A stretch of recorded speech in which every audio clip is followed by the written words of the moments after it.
구약성경 창세기의 마지막 장인 창세기 50장에 이런 말씀이 기록되어 있습니다.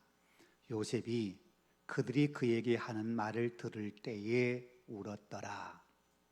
요셉이 형들이 그에게 하는 말을 들었을 때에 울었더라. 여러분, 요셉의 형들이 요셉에게 무슨 말을 했기에 그 말을 들은 요셉이 울었을까요? 우리가 잘 아는 것처럼 요셉은 태어날 때부터 아버지 야곱의 특별한 사랑을 받았습니다. 야곱이 가장 사랑하는 아내 라헬이 아이를 낳지 못하다가 뒤늦게 낳은 아이가 요셉입니다. 그래서 그 아들 요셉을 아버지는 채색 옷을 입히고 특별 대우를 했고, 요셉은 그런 아버지의 백을 믿고 형들의 자잘못을 아버지에게 고자질하기도 합니다. 그러자 10명의 형들의 눈에 요셉은 눈의 가시처럼 미운 털이 박히고 맙니다. 그래서 아버지의 신부로 멀리 도단까지 형들을 찾아갔을 때 형들은 그 요셉을 죽이려고 합니다. 형들이 요셉을 죽이기 위해서 구덩이에 던져버렸습니다. 그때 요셉이 얼마나 두려웠을까요?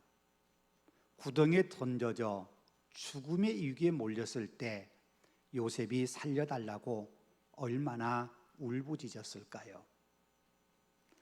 나중에 형들이 그때를 회상하면서 이런 말을 합니다. 그가, 요셉이에요, 그가 우리에게 애걸할 때에 그 마음의 괴로움을 보고도 우리가 듣지 않았도다. 살려달라고 애걸했습니다.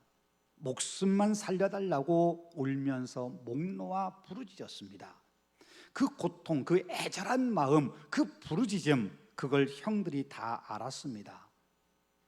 그런데도 형들은 그 울부짖음에 아무런 대꾸도 하지 않았습니다. 그 정도로 형들은 요셉에게 못된 짓을 했습니다.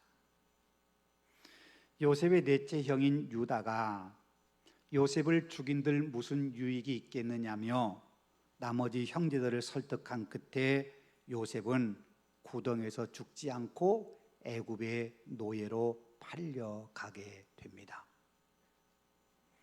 애굽의 노예로 팔려간 요셉이 그곳에서 얼마나 고생했을지 우리는 충분히 짐작할 수 있습니다.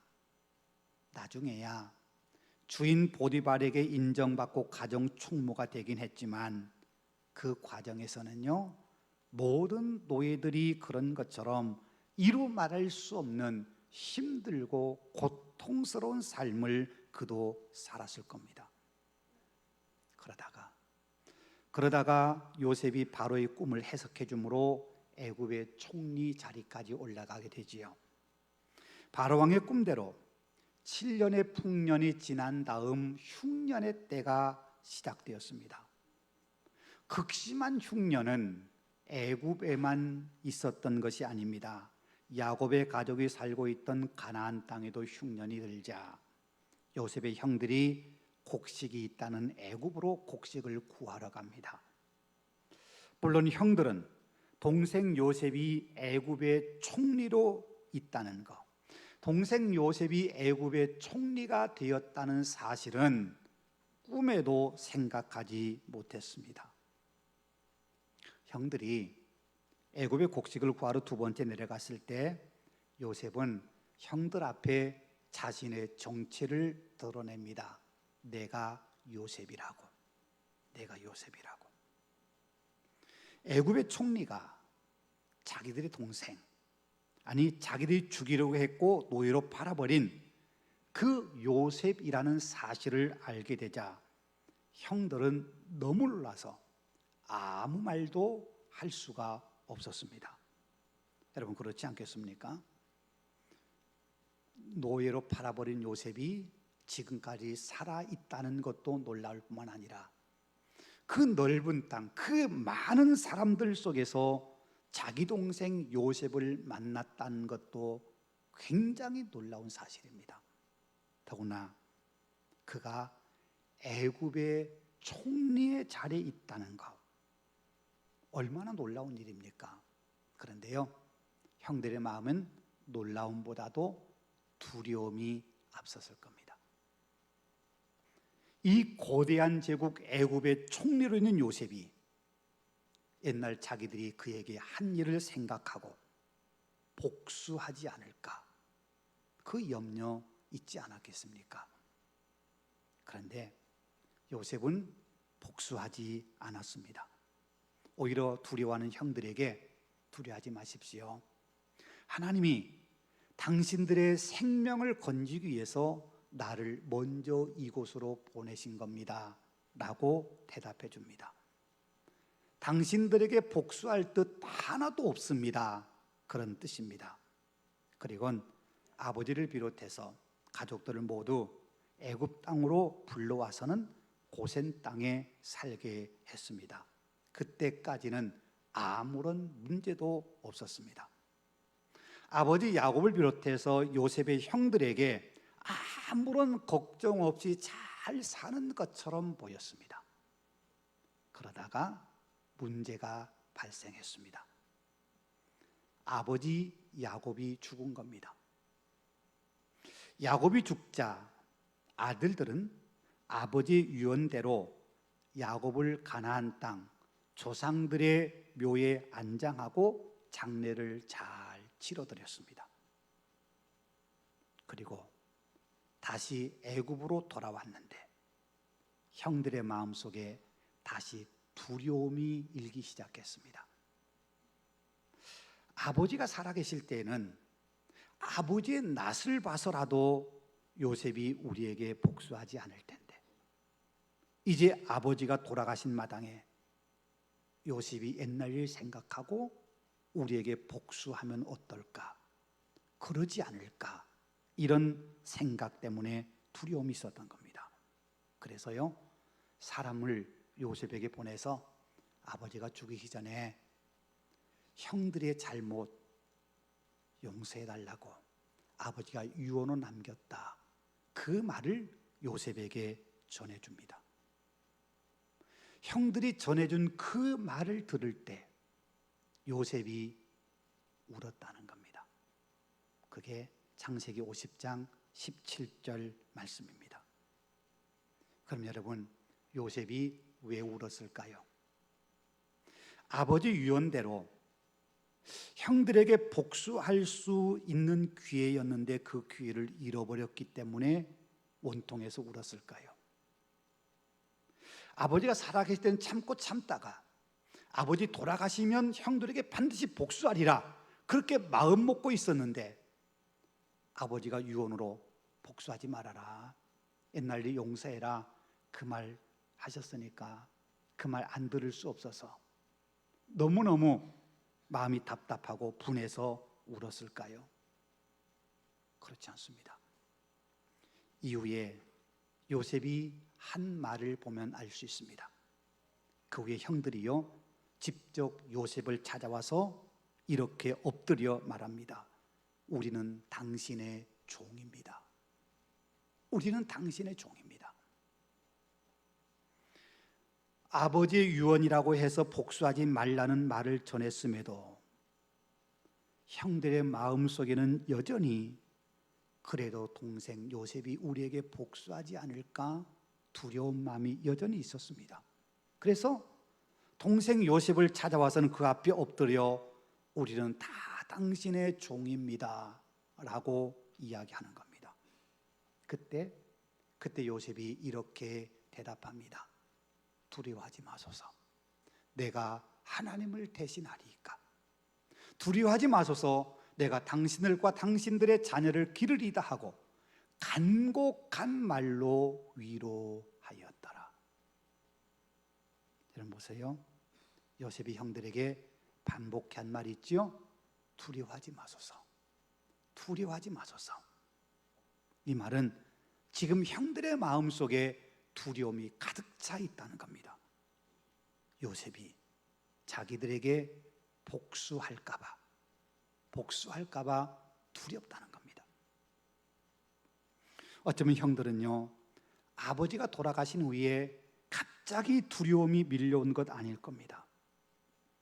요셉의 요청으로 아버지와 함께 애굽으로 내려와 산 지 벌써 17년의 세월이 흘렀습니다. 그 17년 동안 형들은 늘 두려움 속에 살았습니다. 아버지가 언젠가 돌아가실 텐데, 그러면 요셉이 옛날 일 생각하고 우리에게 복수하지 않을까, 그렇게 두려웠습니다. 형들이 그렇게 생각하고 있었다는 걸 생각하니까 요셉의 마음이 너무나도 아팠습니다. 그래서 울지 않을 수 없었습니다. 요셉은요, 이미 오래전에 형들의 그 일, 형들이 자기에게 한 그 못된 일, 그거 다 잊었습니다. 형들을 만나기 전에 이미 잊었습니다. 그래서요, 요셉이 아들을 낳자마자 첫 번째 낳은 아들 이름을 므낫세라고 지었습니다. 므낫세라고 하는 이름의 뜻은 잊어버림입니다. 뭘 잊었다는 겁니까? 뭘 요셉이 잊었기에 그 아들 이름을 잊어버림이라는 뜻의 므낫세라고 지은 걸까요? 지난 일들, 힘들고 아팠던 일들, 너무나도 가슴 아팠던 그 일들 다 잊었습니다. 형들로부터 어려움 당하고 그래 눈물 흘려야 했던 순간, 그 고통스러운 순간들, 그 모든 시간들 다 잊었습니다.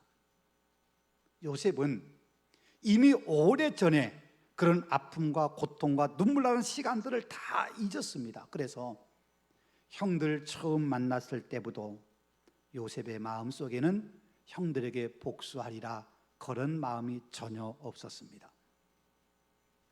형들에게 내가 요셉입니다 라고 자신을 드러낼 때에도 그는 복수하려는 마음이 하나도 없었습니다. 그런데 그때도 그렇고 지금도 그렇고 여전히 요셉의 마음에는 형들에 대한 복수심, 이게 남아있지 않았습니다. 그렇게 자신은 다 잊었는데 형들은 17년 동안 요셉이 우리에게 복수하지 않을까, 그 두려운 마음으로 살고 있었던 겁니다. 그러니 그 17년 애굽에서 그들이 평안히 살았다고 말할 수 있을까요? 총리로 있는 요셉 덕분에 살기도 온 땅 고센에 살면서 바로 왕의 가축을 돌보고 관리하는 특권을 누리며 살곤 있었습니다. 어쩌면 걱정거리 하나 없는 삶을 살 수 있었습니다. 그런데요, 겉으로 환경으로 보았을 때는 걱정거리가 하나도 없을 것 같은데 실제 형들의 마음속에는 17년 동안 불안한 마음속에 두려움을 갖고 살고 있었다는 겁니다. 그걸 생각하니까 요셉의 마음이 너무 아파서 울지 않을 수 없었습니다. 그래서 아버지 유언이라며 형들에게 복수하지 마, 다 옛날 일 잊어 라고 그 말을 전해 들었을 때 요셉은 울었습니다. 지난 17년 동안 형들이 그런 마음 품고 얼마나 힘들게 살았을까, 그걸 생각하는 요셉의 마음도 너무너무 아팠던 겁니다. 어쩌면요, 형들에게 복수하지 말라고 하는 아버지 유언도 실제 아버지가 한 말이 아니라 형들이 복수할까 봐 두려워서 아버지 유언이라고 아마 그렇게 지어냈을지도 모릅니다. 요셉은 형들을 다 용서하고 잊었습니다. 그런데 형들은 수십 년 전에 저질렀던 자신들의 잘못과 악행 때문에 복수당하지 않을까, 요셉을 만난 이후 17년 동안 불안하며 두려움 속에 살았습니다. 그런데 여러분, 그런 형들의 모습이 혹 오늘 믿음으로 살아간다고 하는 우리들의 마음이지 않을까요? 하나님께서는 하나님을 등지고 배신한 우리들을 이미 용서하셨습니다. 예수님의 십자가 사랑으로 다 십자가 위에서 용서하셨습니다. 그런데 우리는 우리가 지은 죄 때문에, 오늘 우리가 지은 성벌, 우리가 지은 잘못 때문에 하나님께서 우리를 벌하지 않으실까, 우리를 심판하지 않으실까 늘 노심초사하며 두려운 마음으로 살고 계시진 않습니까? 하나님께서는 당신의 독생자이신 예수님을 이 땅에 보내셨습니다. 우리 인간이 하나님께 범죄하여 하나님과의 관계가 깨졌기 때문에 그걸 회복하시기 위해서 당신의 독생자를 보내셨습니다. 그래서 예수님께서 십자가의 죽으심으로 하나님과 우리 사이에 멀어졌던 관계가 가까워져 회복되었습니다. 당신의 생명을 속전로 내어주시며 우리를 속량하신 예수님의 사랑 때문에 우리의 죄가 용서받았습니다. 그렇게 하신 이유는, 하나님이 그렇게 하셨고 예수님이 그렇게 십자가에 죽으신 이유는 우리를 너무너무 사랑하시기 때문입니다. 너무너무 사랑하셔서 우리를 죄악 가운데 하나님과 원수의 자리에 그냥 내버려 두실 수가 없었기 때문입니다.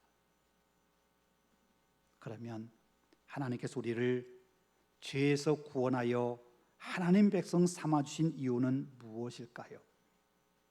죄에서 건짐받은 우리가 하나님 어떻게 살기를 원하실까요?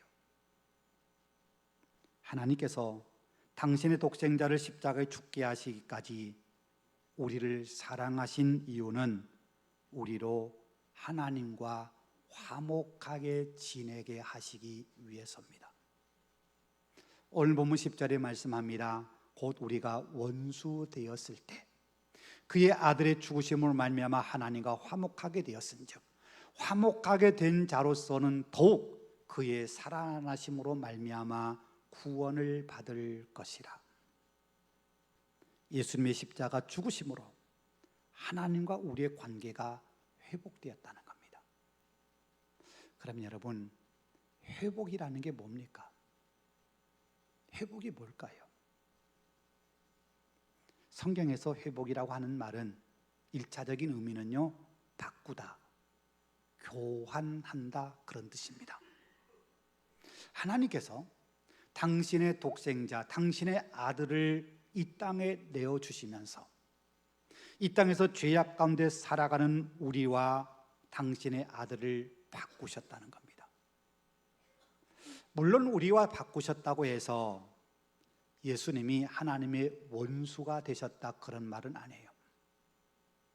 하나님과 원수의 자리에 있던 우리를 하나님의 독생자를 보내주셔서 우리를 그 자리에, 하나님의 아들의 자리에 앉게 해주셨다. 우리를 하나님의 자녀가 되도록 당신의 독생자와 바꾸셨다, 그런 뜻입니다. 우리의 자리를 하나님의 자녀의 자리로 바꿔주신 것으로 끝나지 않았습니다. 우리를 하나님의 자녀가 되게 하셨다면 우리를 하나님의 자녀로 살게 하십니다. 그게 화목의 본래적인 목적입니다. 그냥 자리를 바꿔주셨고 그냥 호적만 우리에게 등록해서 호적만 바꿔주신 것 끝나지 않고 우리가 하나님의 자녀로서 마땅히 아버지께 물려받을 유산을 물려받을 수 있게 되었고, 자녀인 우리가 자녀로서 당당하게 아버지께 나갈 수 있게 해 주셨다는 겁니다. 우리가 잘 아는 히브리서 4장에 이런 말씀이 있지요.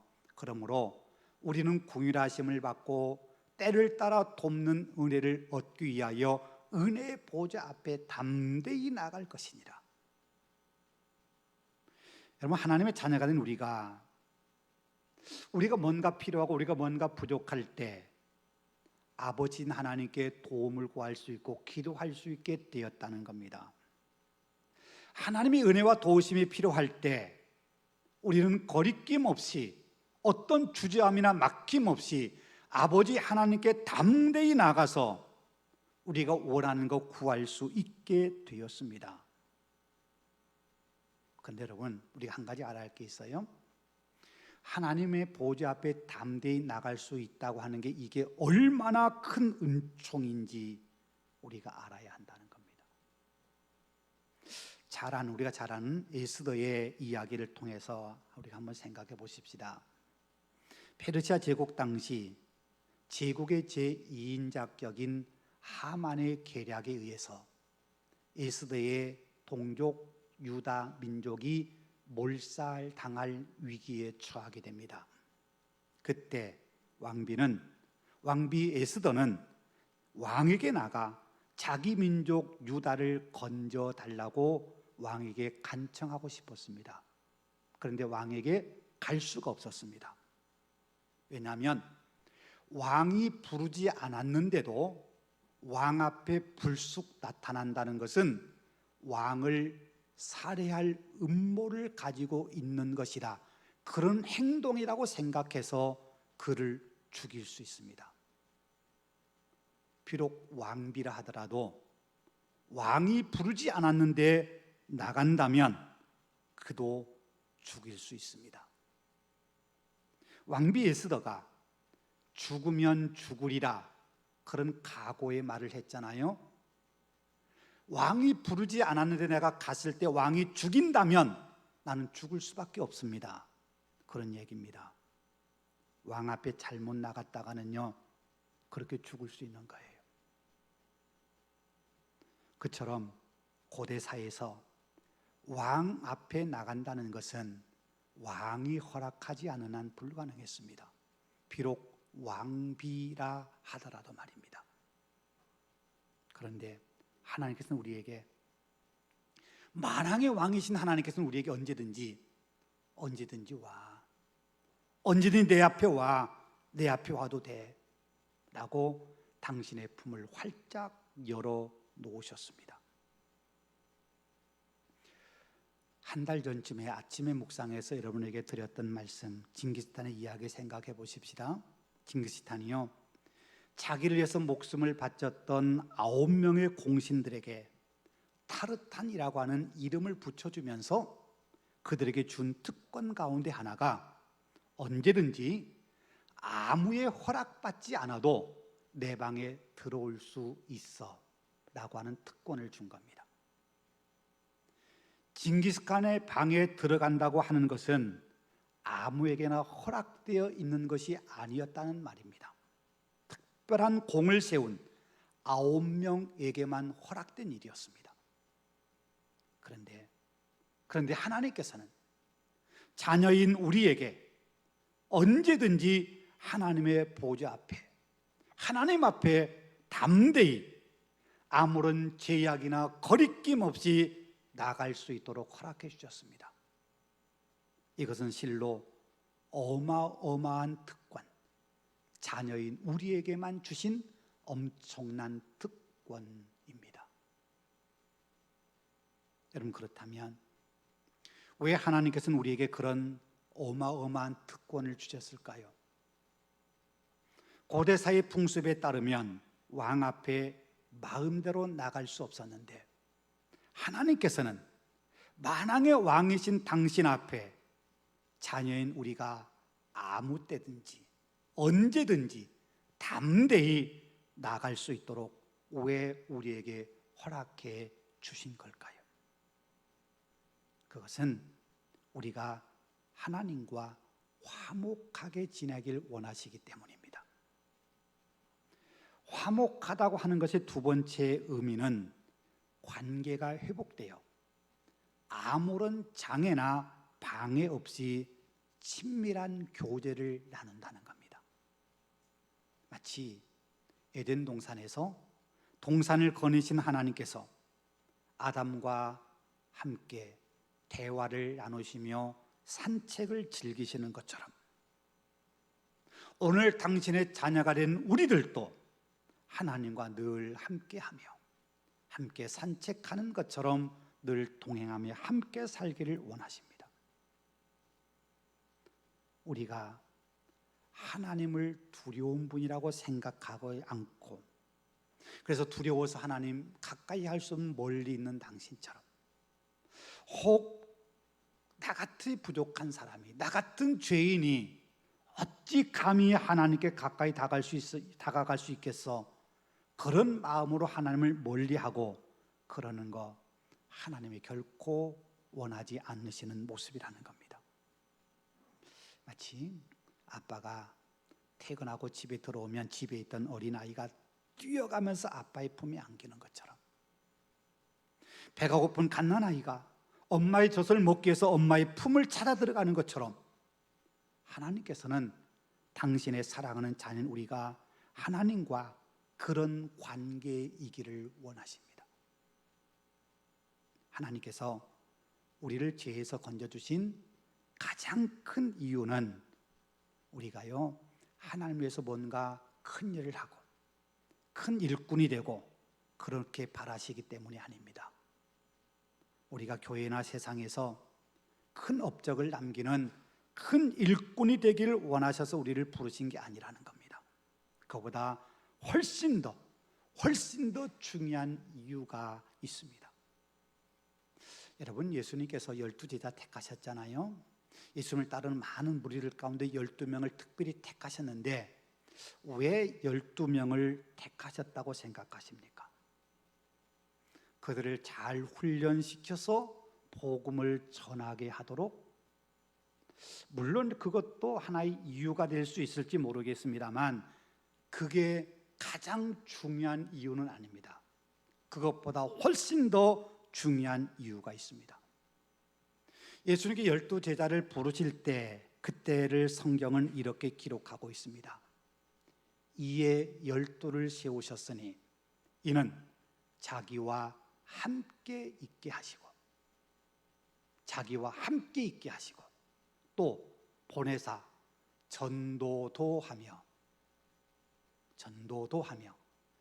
귀신을 내쫓는 권능도 갖게 하려 하심이라. 전도도 하며 권능도 갖게 한다. 이건 첫 번째 목적이 아니라는 거지요. 다른 목적이 있고 전도도 하고 다른 목적이 있고 권능도 행사하게 하기 위해서. 그럼 더 근본적 이유는 뭐라고요? 자기와 함께 있게 하시고, 자기와 함께 있게 하시고. 예수님께 12제를 택하신 가장 근본적인 이유는 그들을 자기와 함께 있게 하시려고. 예수님은 그 제자들과 함께 있는 것이 너무너무 좋으셔서 늘 나와 함께 있자, 나와 함께 있자. 그래서 12를 택하셨다는 겁니다. 하나님께서도 마찬가지입니다. 우리를 자녀 삼으신 첫 번째 이유는 우리가 하나님과 함께 있게 하기 위해서입니다. 하나님과 함께 동행하며 하나님 품에 우리가 안겨 있는 것만, 그 모습만 봐도 하나님은 너무너무 기뻐하시고 너무너무 흐뭇해 하십니다. 우리에게요, 능력이나 재능이 없어서 내가 뭔가 큰일 하지 못해도 괜찮습니다. 건강하지 못하고 나이가 많아서 교회에서 뭔가 큰 역할 하지 못해도 괜찮습니다. 우리가 가진 거 풍부하지 못해서 헌금 많이 할 수 없어도 괜찮습니다. 그것보다 하나님이 더 우리에게 원하시는 것은 하나님과 동행하는 것, 하나님 품에 안겨 있는 것, 그겁니다. 기도로 동행하고 찬송함으로 하나님께 나가고 하나님께 예배드림으로 하나님의 영광 드리는 것, 그것을 하나님께서는 더 기뻐하십니다. 그게 더 중요한 목적이기 때문에 예배당에서만이 아니라 우리의 가정에서나 삶에서도 주님 손 꼭 붙잡고 주님과 함께하며 주님의 이끄심에 따라서 우리의 삶을 살아가는 것, 그것이 우리를 바라보시는 하나님의 가장 큰 기쁨입니다. 그건요, 하나님께만 기쁨이 되는 것이 아니라 하나님과 화목하게 사는 것은 하나님께서 우리에게 주신 또한 기쁨이기도 합니다. 본문 11절에 말씀해요. 그뿐 아니라 이제 우리로 화목하게 하신 우리 주 예수 그리스도로 말미암아 하나님 안에서 또한 즐거워하느니라. 누가 즐거워한다고요? 하나님도 즐거워하시고 하나님 안에 거하는 우리도 즐거워한다는 겁니다. 하나님과 화목한 사람들은 하나님 안에서 하나님 주시는 하늘의 기쁨과 행복과 즐거움을 누리며 살 수 있다는 말씀입니다. 여러분, 그래요. 하나님은 무섭고 두려운 분이 아닙니다. 우리를 사랑하신 분입니다. 그러기에 하나님 앞에 담대히 나아가 하나님과 교제하고 하나님과 친밀한 사귐을 갖고 하나님과 함께 동행하며 사는 것, 그걸 하나님이 원하시고 그렇게 우리가 살아가는 것이 우리 삶의 가장 큰 기쁨이요 즐거움인 겁니다. 그걸 누리며 사는 사람들이 하나님의 자녀인 우리들이기도 하고요. 그리고 난 다음 우리에게 주신 사명이 있습니다. 그것은 우리가 누리는 그 화목의 기쁨과 행복을 다른 이에게 알려주라는 겁니다. 고린도후서 5장 19절의 말씀입니다. 곧 하나님께서 그리스도 안에 계시사 세상을 자기와 화목하게 하시며 세상을 자기와 화목하게 하시며 그들의 죄를 그들에게 돌리지 아니하시고 화목하게 하는 말씀을 우리에게 부탁하셨느니라. 화목하게 하는 말씀을 부탁하셨다. 우리가 하나님과 화목하게 되어 하늘의 기쁨과 하나님께 주신 풍성한 은혜 안에 즐거움을 누리고 산다면 그 은혜와 기쁨을 너희만 누리지 말고 너희가 누린 그 기쁨을 이웃과 함께 나누어 라고 말씀하신 겁니다. 여러분, 그래요. 하나님은 나와만 교제하기를 원하시는 게 아닙니다. 하나님은 온 세상과 온 세상의 모든 사람과 화목하게 지내기를 원하십니다. 하나님과 화목하게 사는 것이 얼마나 기쁘고 얼마나 행복하고 그것이 얼마나 좋고 즐거운 일인지 우리가 먼저 하나님의 은혜 안에서 그 화목의 기쁨을 누리고 경험하고 우리가 경험한 그 기쁨과 행복을 다른 사람에게도 알려줘. 이게 얼마나 복된 일이고 얼마나 행복한 일인지 알려줘. 그래서 우리에게 화목하게 하는 말씀을 부탁하신 겁니다. 그 직분은요, 나만 화목하게 하는 것으로 끝나지 않습니다. 하나님의 백성은 서로가 하나님 안에서 화목하게 지내므로 하나님과의 관계 누리는 그 하늘의 기쁨, 하늘의 은혜, 하늘의 그 행복을 우리 믿음의 사람들끼리 서로 공유하며 누려야 합니다. 하나님은요, 당신의 자녀된 우리가 서로 갈등하고 반목하고 시기하고 다투고 그걸 기뻐하지 않으세요. 우리가 우리 자녀들이 서로 화목하는 거 보면 기쁘지 않아요? 자식들이 2명이든 3명이든 옛날처럼 많든 간에요, 아무리 많은 자식들도 서로 다투고 분쟁하고 얼굴 안 본다고 그러고 그러면 부모의 마음이 얼마나 아픕니까?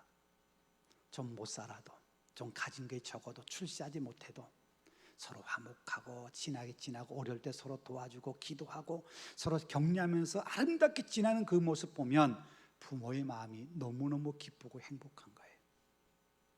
우리를 바라보시는 아버지의 마음도 동일한 겁니다.